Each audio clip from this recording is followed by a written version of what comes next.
সামান্য সুখের জন্য কখনো কোনো গুনাহে মগ্ন হবেন না। মাথায় রাখবেন, এই সুখ, এই শান্তি, এই এনজয়মেন্ট একটু সময় পরে গিয়ে শেষ হয়ে যাবে। কিন্তু আপনি এই সামান্য এনজয়ের জন্য যে অন্যায়টা করলেন, এই অন্যায়ের বোঝা কিন্তু শেষ হবে না।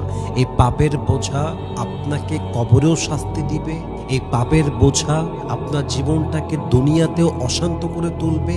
এই পাপের বোঝা হাসরের ময়দানে আপনার সঙ্গ হয়ে আপনাকে জান্নাতি না বানিয়ে জাহান্নামী বানিয়ে দিবে। এজন্য কখনো সামান্য এনজয়মেন্টের জন্য, সামান্য মুহূর্তের স্বাদের জন্য, মজার জন্য কোনো পাপ করতে যাবেন না।